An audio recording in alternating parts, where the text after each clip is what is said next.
Hello friends, இந்த வீடியோவில் பழுத்து போன பாவக்காவை நிறைய பேர் சமைக்காமல் தூக்கி போட்டுருவாங்க.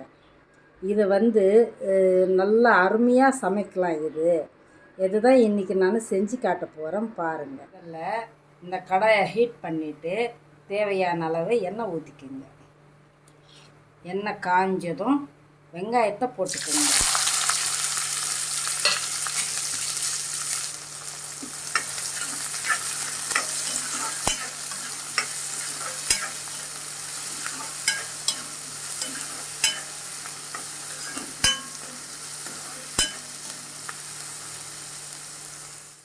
வெங்காயம் கொஞ்சம் வதங்கினதுக்கப்புறம் கருவேப்பிலை போட்டுக்கணும்.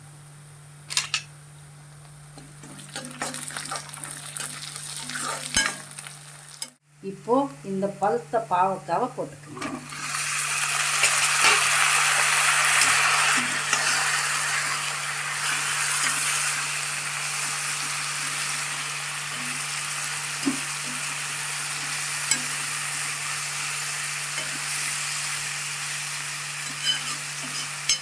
இந்த பாவக்காய் வதங்குறதுக்காக கொஞ்சம் உப்பு சேர்த்துக்கணும். தேவையான உப்பு சேர்த்துக்கணும். இந்த பாவக்காவை கொஞ்சம் நல்லா கிளறி விட்டுட்டு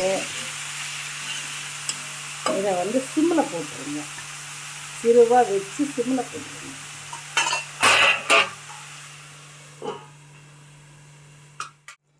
இது இப்போ கொஞ்சம் வதங்கிடுச்சு. இப்போ நம்ம மிளகாத்தூள் போடணும். கொஞ்சம் வெறும் மிளகாத்தூளை கொஞ்சம் போடணும்.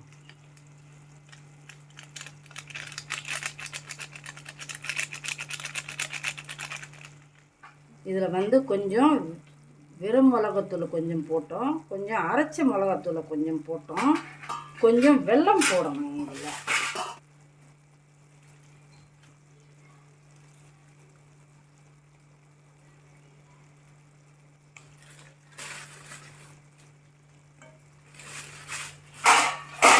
இப்போ இதை கொஞ்சம் நல்லா கலரி விடணும்.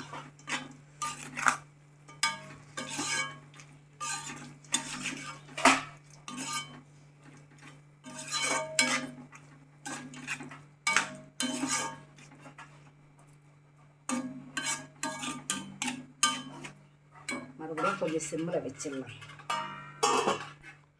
இப்போது மூடி திறந்து பார்த்தா நல்லா வெல்லமெல்லாம் கரைஞ்சி நல்லா தொக்கு மாதிரி ஆகிருக்குது.